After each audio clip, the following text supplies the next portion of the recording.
Judicial activism article 184(3), असखुद notice, suo motu. ये वो इस्तिलाहात हैं जो इस वक्त पाकिस्तान के सियासी और कानूनी मंजरनामे पर मुसलसल जेर बहस हैं। गो के ये चारों इस्तिलाहात एक ही तर्ज अमल या इख्तियार की अक्कासी करती हैं, लेकिन इन चारों में से इस वक्त सबसे ज्यादा गुफ्तगू का महवर सुओ मोटो है।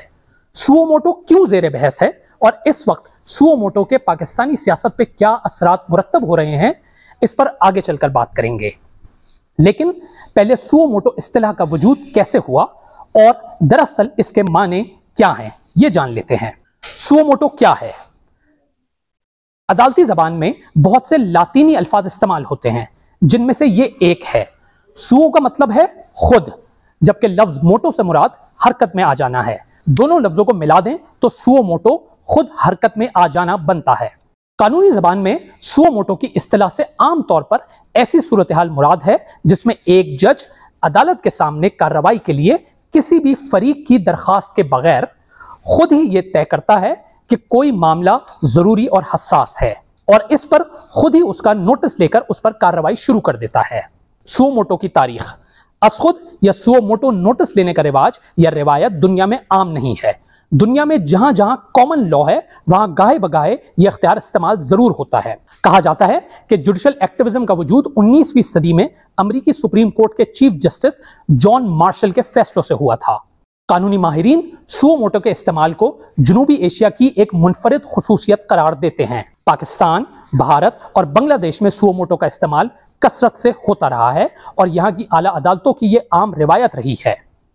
कनाडा में मुख्तलिफ सूबों की अदालतों को इस तरह का नोटिस लेने से मना किया गया है। ऑस्ट्रेलिया, जनूबी अफ्रीका और कैरिबियन ममालिक में भी जनूबी एशिया की तरह के सुओ मोटो की रिवायत नहीं है। अमरीकी आइन भी अपनी अदालतों को नजरियाती और सियासी बुनियाद पर आयद मुकदमात पर असखुद नोटिस लेने का इख्तियार नहीं देता है। यह इख्तियार पाकिस्तान और भारत में बहुत इस्तेमाल हुआ है और फी जमाना इन्हीं ममालिक तक महदूद होकर रह गया है। सुओ मोटो का पाकिस्तान में वजूद। सुओ मोटो इख्तियार की बुनियाद पाकिस्तानी आइन में है। Without prejudice to the provision of Article 199, the Supreme Court shall, if it considers that a question of public importance with reference to the enforcement of any of the fundamental rights conferred by Chapter 1 of Part 2 is involved, have the power to make an order of the nature mentioned in the said article. आसान अल्फाज में अगर supreme court समझे कि अवामी अहमियत का कोई मामला ऐसा है जिसका ताल्लुक बुनियादी इंसानी हुकूक से है, तो वो उस पर नोटिस लेकर कार्रवाई शुरू कर सकती है। पाकिस्तान में अदलिया की अहमियत को पहली बार 90 की दिहाई में उस वक्त के चीफ जस्टिस अफजल जिल्ला ने उजागर किया। उन्होंने करारदाद मकासद को बुनियाद बनाकर करार दिया कि अदलिया खुद मुख्तार होगी। उस वक्त के चीफ जस्टिस ने इस्तेदलाल किया कि सुप्रीम कोर्ट का चीफ जस्टिस सिर्फ एक अदालत का सरबराह नहीं बल्कि पूरे मुल्क का चीफ जस्टिस है। यहीं से सुओ मोटो लेने के रुझान की राह हमवार होगी। किसने कितने सुओ मोटो नोटिस लिए? पाकिस्तान में सन 2000 के बाद से असखुद नोटिस लेने में इंतहाई इजाफा हुआ है और आज तक सुप्रीम कोर्ट ऑफ पाकिस्तान ने 204 असखुद नोटिस लिए हैं।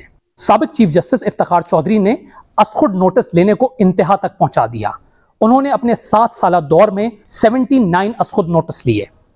इफ्तिखार चौधरी के हैरानकुन और मुतनाज़ा सुओ मोटो नोटिस में से एक अतीका ओडो बोतले केस था। अतीका ओडो पर यह मुकदमा लगभग 9 साल चलता रहा, जिसके बाद उन्हें अदम सबूत की बिना पर बरी कर दिया गया।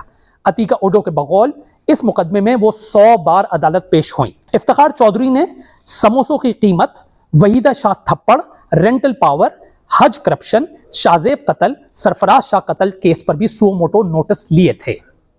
सुओ मोटो नोटिस लेने में जस्टिस साकिब निसार भी खासे सरगर्म रहे। उन्होंने 2 साल दौर में 47 सुओ मोटो नोटिस लिए और यूं सालाना शरह के लिहाज से वो इफ्तिखार चौधरी से भी आगे निकल गए। साकिब निसार के दौर का अहम तरीन सुओ मोटो नोटिस वो था जिसके तहत साबिक वजीर आजम नवाज शरीफ को नाअहल किया गया था।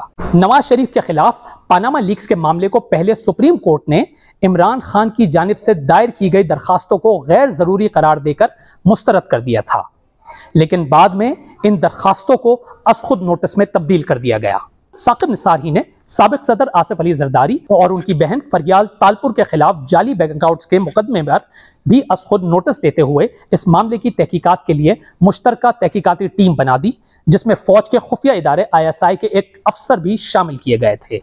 इनके अलावा जस्टिस इरशाद हसन खान ने 5, जस्टिस शेख रियाज अहमद ने 4, जस्टिस नाज़िम हुसैन सिद्दीकी ने 6, जस्टिस अब्दुल हमीद डोगर ने 1, जस्टिस तसद्दुक हुसैन जिलानी ने 10, जस्टिस नासरुल मुल्क ने 9, जस्टिस जवाद एस ख्वाजा ने 4, जस्टिस अनवर ज़हीर जमाली ने 25, जस्टिस गुलजार अहमद ने 9 और मौजूदा chief justice Umar Ata Bandial 5 suo motu notice ले चुके हैं, जिनमें से एक पंजाब और खैबर पख्तूनख्वा में इलेक्शन से मुताल्लिक असखुद नोटिस का केस आज भी शदीद सियासी तनाज़े का बाइस बना हुआ है। सुओ मोटो से मुताल्लिक मौजूदा तनाज़ा क्या है?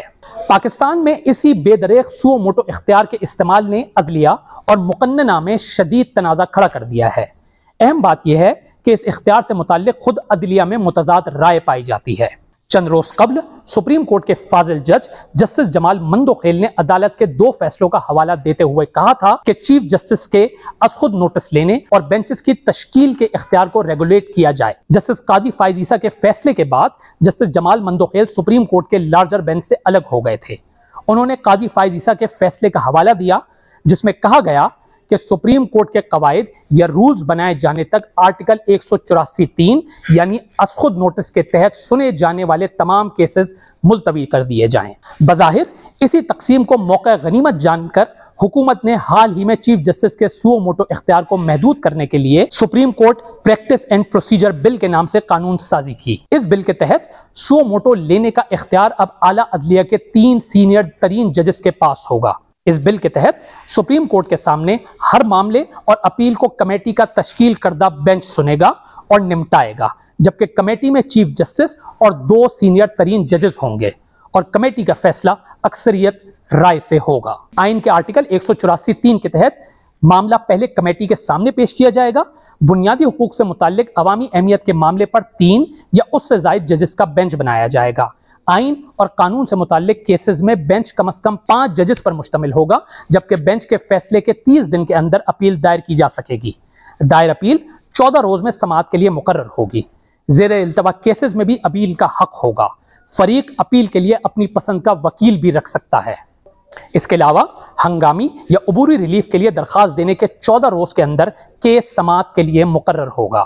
दिलचस्प बात यह है कि इस बिल से मुताल्लिक भी सुप्रीम कोर्ट में दरखास्तें आईं, जिनका चीफ जस्टिस ने फौरन नोटिस भी लिया और फिलहाल इस बिल को कलअदम करार दे दिया गया है। याद रहे कि जहां इस वक्त सुप्रीम कोर्ट में चीफ जस्टिस के इख्तियार से मुताल्लिक मामला मुतनाज़ा बना हुआ है और आला अदलिया में नजरियाती और सियासी मुकदमात मरकज़ निगाह बने हुए हैं, वहां इस वक्त सुप्रीम कोर्ट ही में तकरीबन 53,000 मुकदमात इल्तिवा का शिकार हैं।